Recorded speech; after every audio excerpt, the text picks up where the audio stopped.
Bonjour et bienvenue à cet entretien exclusif ici sur France 24. Nous sommes au Forum de la paix à Paris. Nous avons deux invités. Le premier, c'est Christine Lagarde, la directrice du Fonds monétaire international. Bonjour. Merci. Et nous avons aussi Jim Yong Kim, le président du groupe Banque mondiale. Merci d'être avec nous. Merci Marc. Nous commémorons la fin de la Première Guerre mondiale, il y a 100 ans, Madame Lagarde. Est-ce que vous voyez aujourd'hui des signes de tension qui existaient alors, qui ont causé cette Première Guerre mondiale? Par exemple, la montée des inégalités. Oui, c'est une chose que j'observe. Et puis il y a deux autres choses que j'observe et qui sont étrangement semblables à la situation qui était présente avant la Première Guerre mondiale, à savoir la globalisation, la mondialisation, toutes choses égales par ailleurs, le volume de biens, de services, le mouvement des personnes, des capitaux, à l'époque, était considérable. Et c'était beaucoup développé entre 1870 et 1910. Ça, c'est un premier facteur. Ça ressemble beaucoup à la situation que nous vivons actuellement. Deuxièmement, les inégalités. Vous allez me dire que la situation était différente. Alors, parce qu'on avait les empires, les colonies, de sorte que le paradigme était totalement différent. Mais du point de vue des inégalités, dans certains pays, à savoir les économies avancées qui étaient les principaux acteurs, sinon les seuls, lors de la Première Guerre mondiale, il y avait à l'époque beaucoup d'inégalités. Il y avait 1% de riches et les autres. Et de la même manière, actuellement, nous avons une situation qui ressemble pas mal à cela. Donc il y a des raisons pour s'inquiéter, Dr Kim. Il y a beaucoup d'appels pour un nouveau multilatéralisme plus inclusif. Est-ce que c'est simplement des mots ou est-ce qu'il y a quelque chose qui est vraiment nécessaire? Et comment devrait-ce être fait? Lors de cette conférence, nous avons assisté à des présentations très intéressantes, notamment la présentation d'Antonio Guterres, le secrétaire général des Nations Unies. Il a dit quelque chose de très important. Il dit on peut critiquer ces institutions, les démanteler, mais il faudra les reconstruire et ce sera encore plus difficile. Nos institutions ont émergé de la Seconde Guerre mondiale et on était conscient à l'époque qu'on ne pouvait pas revenir au chaos d'avant la guerre. Et les préoccupations de nos institutions concernaient les fluctuations des taux de change. C'était la politique du chacun pour soi. Donc on s'intéressait aux taux de change et pour nos organisations, nous voulions trouver des moyens de reconstruire l'Europe et ensuite ça a été élargi et on a tenté de reconstruire d'autres sociétés. Et ce nouveau multilatéralisme répond à une situation qui est très différente de la période qui dominait la Première Guerre mondiale. Il y a des nouvelles technologies qui permettent à tout le monde de voir comment les autres vivent. Et dans les années à venir, tout le monde aura accès au haut débit et tout le monde pourra voir comment vivent les autres.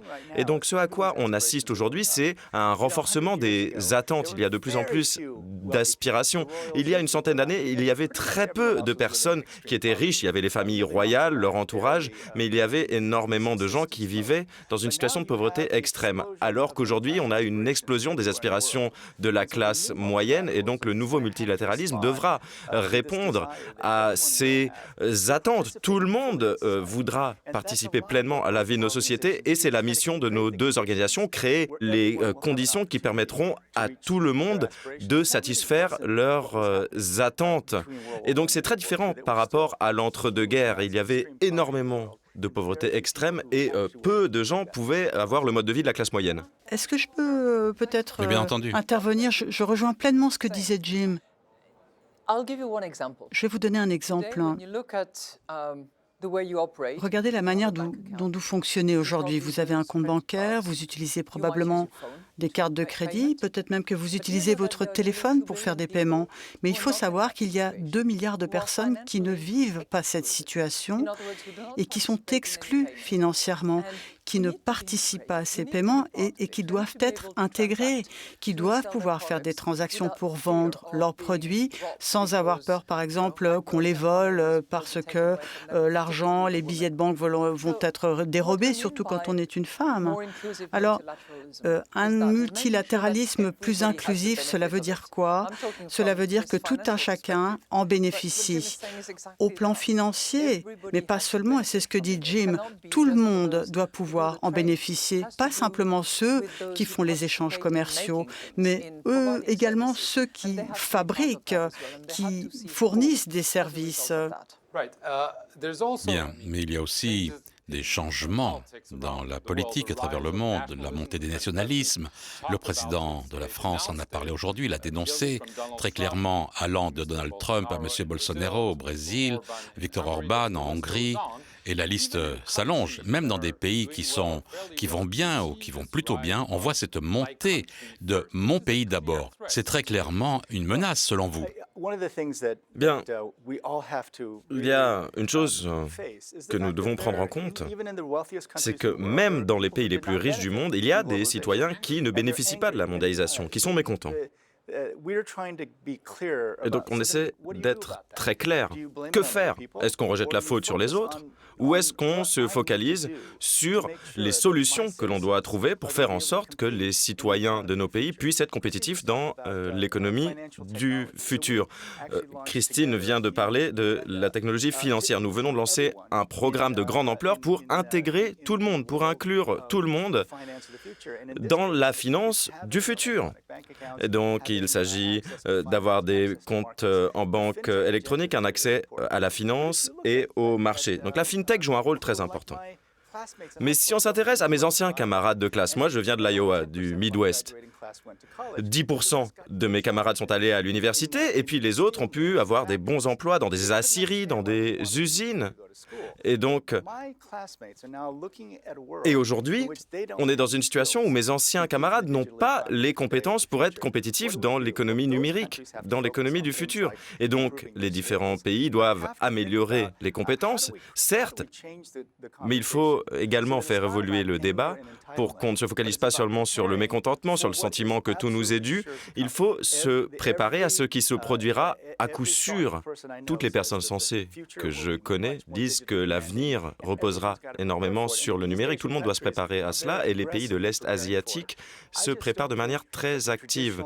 Je pense que les puissances traditionnelles ne peuvent pas aujourd'hui penser que tout leur est dû, penser qu'on peut se replier derrière ses frontières. Cela ne fonctionnera pas au vu du visage qu'aura l'économie très prochainement.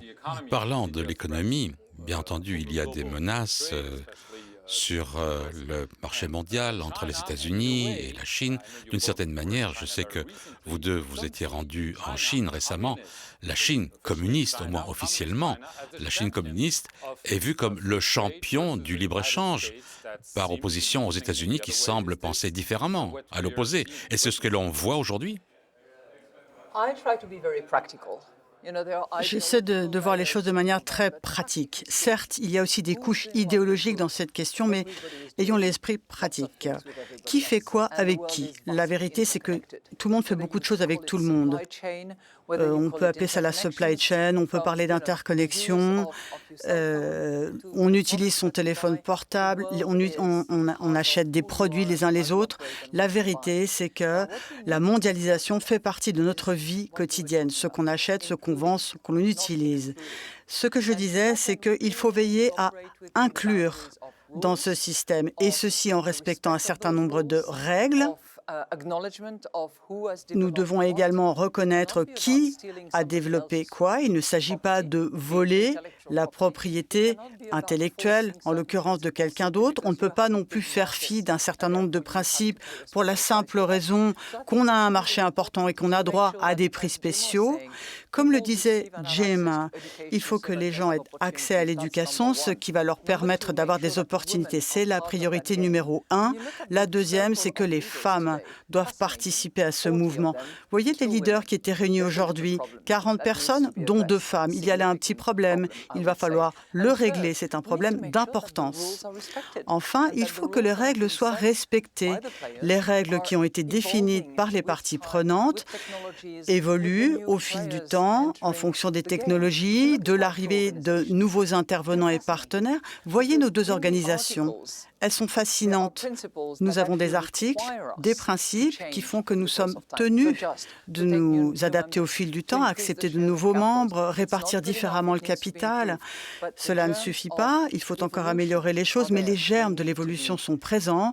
Il suffit de les aider à se développer.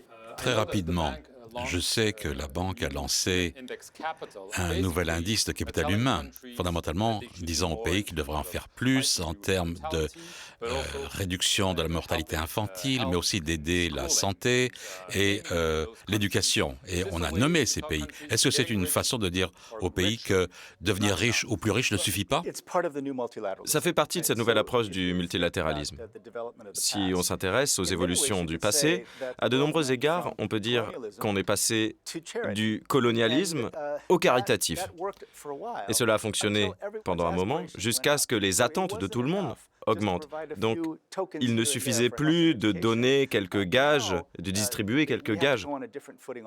Et il nous faut un nouveau point de départ aujourd'hui. Si on veut être compétitif dans l'économie du futur, les citoyens de tous les pays doivent être préparés. Or, ce n'est pas le cas. Et c'est ce que nous disons. Nous avons été focalisés sur la générosité des pays donateurs. Et il y a eu de très bons résultats. Le VIH, la tuberculose ont reculé. J'y ai travaillé moi-même, personnellement. Mais aujourd'hui, ce qu'on dit, c'est que ce niveau d'aide est très important, c'est vrai, mais les dirigeants, et notamment les ministres des Finances, doivent prendre leurs responsabilités et préparer les citoyens pour l'avenir. Et avec ce classement, aujourd'hui, il y a un débat très différent avec les dirigeants des pays en développement et je pense que ces dirigeants comprennent qu'il y a beaucoup à faire.